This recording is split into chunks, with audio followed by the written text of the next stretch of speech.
గ్రామాల అభివృద్ధిలో సర్పంచుల పాత్ర అత్యంత కీలకమని, రాబోయే గ్రామ పంచాయతీ ఎన్నికల్లో ఎక్కువ మెజార్టీ స్థానాల్లో బీఆర్ఎస్ పార్టీ బలపరిచిన అభ్యర్థులను సర్పంచులుగా గెలిపించుకోవాలని నర్సాపూర్ ఎమ్మెల్యే సునీత లక్ష్మారెడ్డి పార్టీ శ్రేణులకు పిలుపునిచ్చారు. కొల్చార మండల కేంద్రంలోని బాబా ఫంక్షన్ హాల్లో మండల బీఆర్ఎస్ పార్టీ అధ్యక్షుడు రాంపల్లి గౌరీ శంకర్ అధ్యక్షతన గ్రామ పంచాయతీ సర్పంచ్ ఎన్నికల సందర్భంగా బీఆర్ఎస్ నాయకులు కార్యకర్తల ఆత్మీయ సమ్మేళనం నిర్వహించారు. ఈ కార్యక్రమానికి ముఖ్య అతిథిగా హాజరైన ఎమ్మెల్యే సునీత లక్ష్మారెడ్డి మాట్లాడుతూ, గ్రామ పంచాయతీ ఎన్నికల్లో సర్పంచ్ అభ్యర్థుల గెలుపు కోసం ప్రతి కార్యకర్త కృషి చేయాలని అన్నారు. మండలంలో మెజార్టీ గ్రామ పంచాయతీ స్థానాలను బీఆర్ఎస్ పార్టీ కైవసం చేసుకోవాలని సూచించారు. అదేవిధంగా గత 2 సంవత్సరాలలో కాంగ్రెస్ ప్రభుత్వం అనుసరించిన వైఫల్యాలను ప్రజలకు వివరించాలని ఆమె పార్టీ శ్రేణులకు దిశానిర్దేశం చేశారు. చాలా కీలకమైనటువంటి ఎన్నికలు. గ్రామంలో ఏ పని జరగాలన్నా కూడా సర్పంచ్ ప్రధానం, మొట్టమొదటి పౌరుడు. కాబట్టి గ్రామానికి సంబంధించినటువంటి అన్ని సమస్యల పరిష్కారానికి కానీ మాలాంటోళ్ళగా ఎవరైనా పోయినా కూడా, మనకి ఏదైనా సమస్య వచ్చినా కూడా మనం ఎవరి దగ్గర పోదామంటే ఫస్ట్ సర్పంచ్ దగ్గర. కాబట్టి అటువంటి సర్పంచ్ ఎన్నికల్లో మనం తప్పకుండా మీరందరూ మాట్లాడినట్టుగా చెప్తున్నటువంటి విధానాన్ని చూస్తే మెజారిటీ సర్పంచ్లు మనం గెలవబోతామన్నా అన్నది స్పష్టంగా అర్థమవుతోందని చెప్పేసి నేను తెలియజేస్తా ఉన్నా. ఎందుకంటే మీరందరూ ఇట్లా మాట్లాడుతూ ఉన్నారు, మేము ఖచ్చితంగా ఏకాభిప్రాయంతో ఉన్నాం. గ్రామంలో మేము ఒక్కరినే సర్పంచ్ క్యాండిడేట్ పెట్టుకుంటున్నాం, వారిని గెలిపించుకొని తీసుకొస్తామని చెప్పేసి చెప్తున్నారు. చాలా చాలా సంతోషం అని చెప్పేసి కూడా నేను ఈ సందర్భంగా తెలియజేస్తాను. మనది 3వ విడతలో ఉంది సర్పంచ్ ఎన్నిక. మరి 3వ తారీఖు నుంచి నామినేషన్స్ ప్రారంభమవుతా ఉన్నాయి, 17వ తారీఖున ఎన్నికలు ఉన్నాయి. కాబట్టి నేను మీ అందరూ కూడా విజ్ఞప్తి చేసేదానంటే కార్యకర్తలకు, నాయకులకు, అదేవిధంగా ముఖ్యులందరికీ కూడా మరి ఈ 15 రోజులు మనకు ఉన్నటువంటి పనులన్నీ కూడా పక్కకు పెడదాం.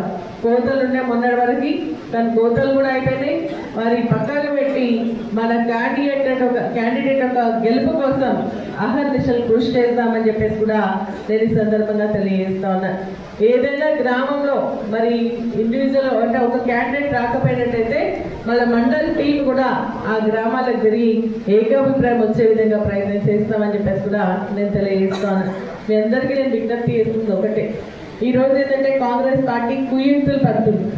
మరి వాళ్ళకి క్యాండిడేట్లు దొరకలేదు ఎక్కడ కూడా.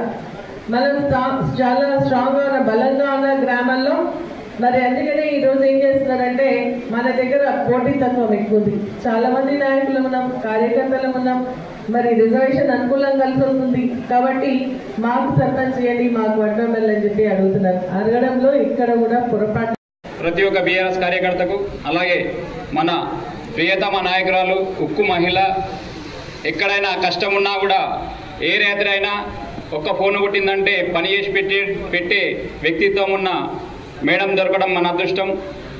మన సభాధ్యక్షులు గౌరీ శంకరన్న గారికి, అలాగే ఉద్యమకారుడు దేవేందర్ రెడ్డి సార్ గారికి, అలాగే ఎంపీపీ, జెడ్పీటీసీ, సర్పంచులు, సొసైటీ చైర్మన్లు, డైరెక్టర్లు, వివిధ గ్రామాల నుంచి వచ్చిన మన బీఆర్ఎస్ కుటుంబ సభ్యులకు మరియు పత్రికా మిత్రులకు, మీడియా మిత్రులకు అందరికీ మరొకసారి ధన్యవాదాలు తెలుపుకుంటూ, మనం ఈరోజు ఏర్పాటు చేసుకోవడం ముఖ్య కారణం ఏంటంటే ఏ ఊర్లో అయినా సరే మన బీఆర్ఎస్ కుటుంబం ఎక్కువ ఉంది కాబట్టి పోటీతత్వం అనేది కూడా ఎక్కువ ఉంటుంది. కాబట్టి అందరూ అర్థం చేసుకొని, అంటే ఈరోజు చిన్న చిన్న అలకలతోని ఏదో పదవి నాకు వస్తలేదనే ఊహతోని అరే కుటుంబం పెద్ద గారికి, మాజీ ఎంపీపీ గారికి, మాజీ జడ్పీటీసీ గారికి, వేదిక మీద ఉన్నటువంటి మాజీ సర్పంచులకు, పెద్దలకు అందరికీ కూడా పేరు పేరున ప్రత్యేకమైన ధన్యవాదాలు తెలుపుకుంటూ, 21 గ్రామ పంచాయతీ నుంచి వచ్చిన మా మాజీ వార్డు మెంబర్లు కావచ్చు, కార్యకర్తలు, బీఆర్ఎస్ కార్యకర్తలు, మరి పత్రికా మిత్రులందరికీ కూడా పేరు పేరున ధన్యవాదాలు తెలుపుకుంటున్నాను. మరి ఈరోజు ఈ కార్యక్రమానికి ముఖ్య కారణము ఏంటంటే, ఏవైతే స్థానిక సంస్థల ఎన్నికలు వచ్చినాయో, మరి గత ఈ ప్రభుత్వం ఏర్పడిన తర్వాత 2 సంవత్సరాలు గడుస్తున్నా గానీ ఇప్పటి వరకు స్థానిక సంస్థల ఎన్నికలు భయంతోని పెట్టలేదు. అందుకే